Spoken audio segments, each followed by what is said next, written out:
Okay, so tomorrow we're going to resume. We'll resume tomorrow at 9 a.m. Let's see. Also, you may have seen these invitations on the tables. Those invitations are for everyone to attend an opening of the Survivors Secretariat Stolen Childhoods exhibit. It's on at the Nouvelle Hotel. You'll find them on the table, these invitations. Also, I missed this one. I just wanted to put a reminder for everyone as well, and for our listeners, that today and the proceedings are for by invitation only in where we're gathered here today. Then that's due to the highly sensitive truth telling and the presentations, and which is why we have the online event for everyone. So everyone's welcome to listen in there. And then to close up our day, we're going to have Brenda Gunn come up and do some final recap of the day. And then we'll have a closing following Brenda. Yawa.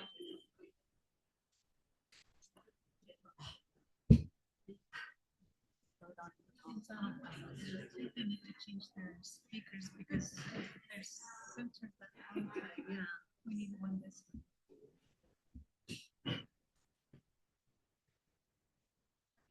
I think I'm just supposed to start. Good afternoon, everyone. My name is Brenda Gunn, and I'm pleased to speak on behalf of the prosecution team and the Indigenous Legal Advisory Committee regarding today's proceedings before the Permanent People's Tribunal.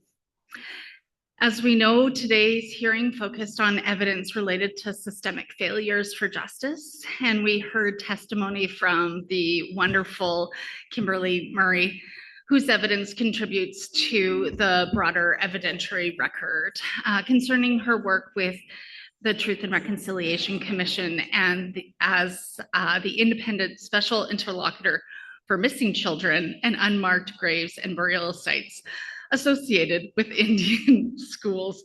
It's an amazing title, Kim. Is that the longest one you've ever had? Yes? Okay. I have been given the privilege and the challenging task of highlighting a few of the key points we heard. And not only was every point poignant and important, my notes deleted when I closed my computer, but I think I have the backup here for a few of the key points that I want to reiterate today and highlight for our audience.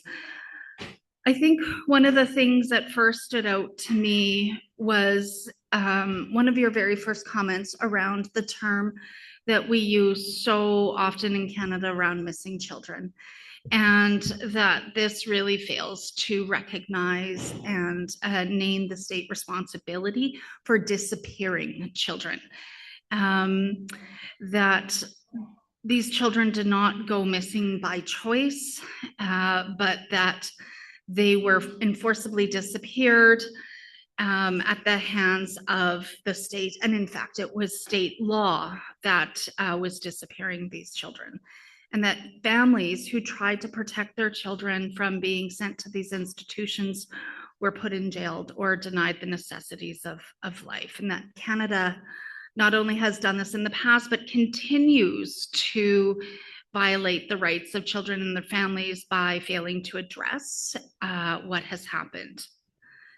I think the other point that really stands out to me was the important context of having you present first to the Permanent People's Tribunal is that question of why are we here?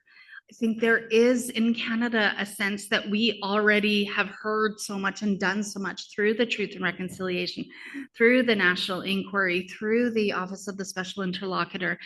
And your testimony today really highlighted for me that despite all of these inquiries and studies and writings of many academics, there is still a lot that we don't know, and that there is still a lot of truth that needs to be identified and shared in a public way. So you set out, I think, many of the challenges that have really impacted the way where we are today. And I think we'll continue to hear about some of those challenges, but really clearly access to records and getting redress in ways that are meaningful to Indigenous peoples continues to be some of the main obstacles.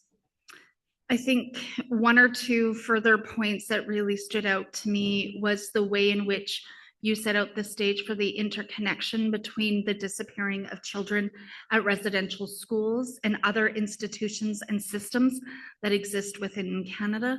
So the Indian hospitals, the TB sanatoriums, the reformatories, all of the systems which exist. And I think, made me think of the child welfare system, right? That again, these are not just past issues, but are actually ongoing challenges for our communities today.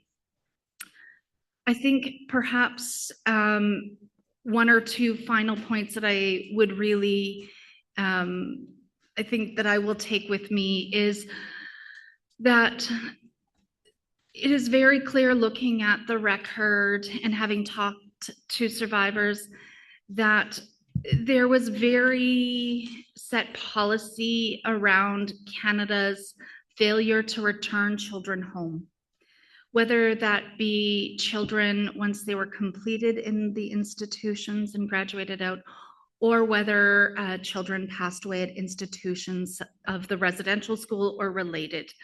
And I really appreciate your comments and testimony around Canada paying for the maintenance of children to stay at these schools, but would not pay for the repatriation of children who died at residential school, or to pay for communities to go do ceremonial and fulfill Indigenous laws related to the loss of children. And not only did Canada fail and continue to fail to repatriate the children, but also failed to notify families at the time or today around the information they have around the disappearance of children. And so I just want to thank you so much for your time and your expertise today and over the last multiple decades of your career. I don't want to say the number, but for the many decades that you have contributed fighting for Indigenous peoples, and particularly fighting for those little ones who don't have a voice directly in this room. So thank you so much.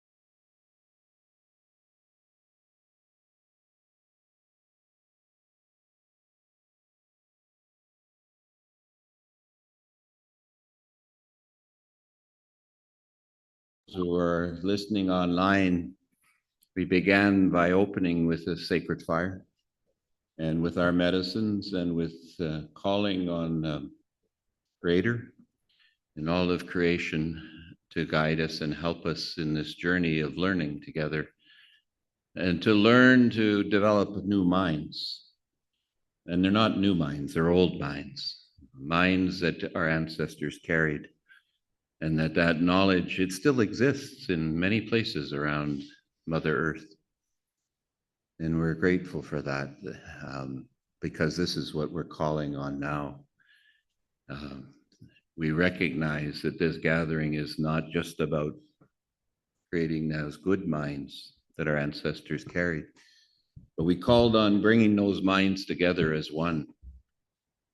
And those good minds then are guided by the Spirit, the Creator, and all of creation. And that's what I think is different about this gathering, is that you spoke, and when you spoke from your heart, we knew it. You not only put it out there, but you put it out there. And that's what I think is part of that good mind that we seek. And we wish for others to carry and to have. So we remember and we recognize, as we put out here, those moccasins, that those spirits still carry with us. And they're here guiding us in so many different ways, and we're thankful for that. One of my good friends was Murray Sinclair. And I think I know when he journeyed on to the spirit world, he said to many of us, carry my work forward. And it wasn't just his work. He never claimed it to be his own, and you know that. You worked with him. But we know that he's happy today, as many of our ancestors are, to hear what we're speaking of here and what's truly going to help us to change our minds and then to change the minds of others who really need that for all of creation to actually continue on as we wish it to be and as Creator wishes it to be. So with those thoughts in mind, we bring our minds together now as one, and we give thanks to Creator for continuing to give us the gifts of life and helping us to then support life to be long and good ones. And with those words, we bring our minds together as one and look forward now to the time we come together tomorrow and then for the days to come. As this process continues to unfold, we give our gratitude and say, Nyawa, Nyawa Goa to Creator. And I also carry teachings that come from my Anishinaabe friends and relatives. So I say them in their language, Miigwech, as well. And then I bring our minds together, as I said this morning, as we raised the pipe, that we think of all Indigenous people that are not only on Turtle Island, but globally. That this is part of, I think, an awakening of that knowledge that exists all around Mother Earth. So with those words, we close the day, give thanks and gratitude to all.